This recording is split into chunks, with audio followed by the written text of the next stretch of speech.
Israel Hamas जंगबंदी के बीच PM Benjamin Netanyahu America के Washington president Trump से मुलाकात करने वाले हैं। दोनों लीडरान के बीच कई अहम मुद्दों पर बातचीत तय है। ट्रंप के सदर बनने के बाद वो पहली बार किसी लीडर से मुलाकात करेंगे और ऐसे में दुनिया के तमाम माहिरीन इस मुलाकात के कई मायने भी निकाल रहे हैं। खास रिपोर्ट।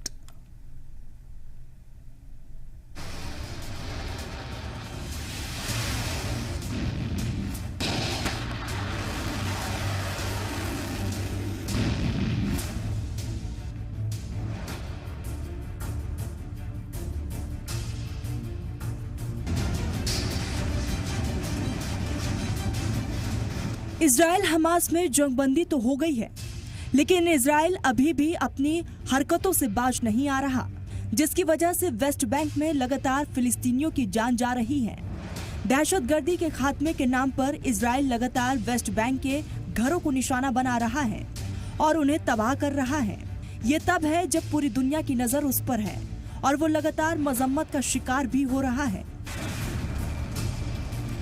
इसीलिए अब वो फिर अमेरिका की पनाह में पहुंचा है, क्योंकि इजराइल जानता है कि भले ही पूरी दुनिया उसके खिलाफ खड़ी हो जाए, लेकिन अमेरिका अपना साथ कभी नहीं छोड़ेगा, क्योंकि अमेरिका की सियासत, सोशल लाइफ में यहूदियों का एक बड़ा रोल है और वो अमेरिकी सियासत में बड़े वोट बैंक के तौर पर काम करते हैं। जंग में चारों तरफ से घिरे होने के बाद ट्रंप ने अमेरिकी सदर का ओहदा संभालने के बाद नेतन्याहू से मिलने की बात कही थी और इसी सिलसिले में ट्रंप से मिलने के लिए नेतन्याहू वॉशिंगटन पहुंचे। इस बार मुद्दा बहुत है जिन पर बातचीत होनी है। इजराइल और सऊदी अरब के बीच पहली बार रिश्ते नॉर्मल करने को लेकर कोशिशें फिर से तेज हो गई है। ट्रंप के इख्तियार में आने से पहले हमास और इजराइल के बीच सीज फायर हुआ है और कई बंदियों की रिहाई भी हुई है। इससे अब उम्मीद बनने लगी है कि खलीजे ममालिक में थोड़ा अमन रहेगा। इस बीच नेतन्याहू ने अमेरिका पहुंचने से पहले कहा कि ट्रंप के साथ सऊदी अरब के साथ रिश्ते नॉर्मल बनाने को लेकर बहुत अहम मीटिंग होने जा रही है।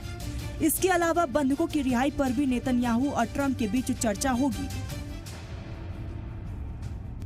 अमेरिका पहुंचने पर नेतन्याहू का वॉशिंगटन में इस्तकबाल किया गया। नेतन्याहू ने उड़ान भरने से ठीक पहले कहा था, ये बहुत ही अहम मीटिंग है, इसीलिए ये इजराइल और अमेरिका इत्तेहाद का गवाह है।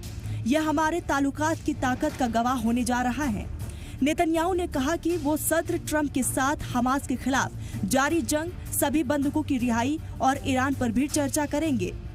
फिलहाल ये साफ नहीं है कि इजराइल हमास जंग को लेकर ट्रंप का क्या रुख है। हालांकि वो इजराइल के पुरजोर हामी रहे हैं, लेकिन उन्होंने वेस्ट एशिया में जंग खत्म करवाने का भरोसा दिलाया है और इजराइल हमास के बीच जंगबंदी मुआहदा कराने में मदद का सहरा भी अपने सिर लिया है। इस मुआहदे की वजह गाजा पट्टी में चल रही लड़ाई फिलहाल रुक गई है।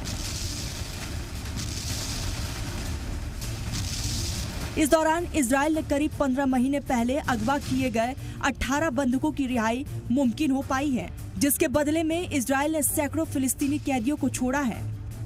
वहीं पीएम नेतन्याहू ने वेस्ट एशिया में अमन कायम करने के ट्रंप की अपील की भी हिमायत की है। उन्होंने कहा है कि ईरान हामी तंजीमों से सभी महाज पर निपटने पर चर्चा करेंगे। साथ ही मिलकर काम करके हम सिक्योरिटी को मजबूत कर सकते हैं, अमन का दायरा बढ़ा सकते हैं। जंगबंदी मुआहदे के पहले फेज के तहत हमास को इजराइल के कुल 33 बंधकों को रिहा करना है, जिसके बदले में इजराइल करीब 2000 फिलिस्तीनी कैदियों को छोड़ेगा। समझौते के तहत इजरायली फौज जंग से मुतासिर इलाके के ज्यादातर हिस्सों से पीछे हट गया है, जिससे हजारों बेघर फिलिस्तीनियों के लिए नॉर्थ गाजा में अपने घरों की तरफ लौटना मुमकिन हो पाया है। वही जंग खत्म होने और बाकी बचे करीब 60 बंधकों की रिहाई के लिए जंगबंदी मुआहदे के दूसरे फेज पर बातचीत सोमवार से शुरू होने वाली है। अगर अमेरिका, कतर और मिस्र इजराइल और हमास के बीच मुआहदा कराने में नाकाम रहते हैं तो मार्च की शुरुआत में जंग फिर से शुरू हो जाएगी। इजराइल पीएम की इस मुलाकात में ट्रंप सऊदी अरब के साथ रिश्ते नॉर्मल करने को लेकर बातचीत करेंगे। उन्होंने कहा है कि मैं अमन के दायरे को बढ़ाने पर बात करूंगा और ताकत के दम पर अमन हासिल करने की कोशिश करूंगा। सऊदी के साथ रिश्ते नॉर्मल करने को लेकर नेतन्याहू के तर्जुमान दोस्तरीर ने कहा कि हमारी ख्वाहिश अमन तक पहुंचने की है और दूसरे फरीक की भी यही ख्वाहिश है। उन्होंने ये भी कहा कि अब ताल्लुकात को नॉर्मल करना 7 अक्टूबर के पहले के मुकाबले ज्यादा चैलेंजिंग है। इसकी वजह यह है कि सऊदी अरब ने शर्त रख दी है कि ताल्लुकात को नॉर्मल करने को लेकर कोई भी बातचीत करने से पहले इजराइल को लड़ाई रोकनी होगी। दोस्तरी ने कहा है कि गाजा का जंग रोकना होगा, ये हमारी बातचीत की पहली मांग है। दूसरा, फिलिस्तीन को दोबारा से अलग बसाने में मदद करनी होगी। ट्रंप अब्राहम अकॉर्ड 2 के जरिए इजराइल और सऊदी में दोस्ती कराना चाहते हैं। इससे पहले वो इजराइल के यूए में अब्राहम अकॉर्ड के तहत दोस्ती करा चुके हैं।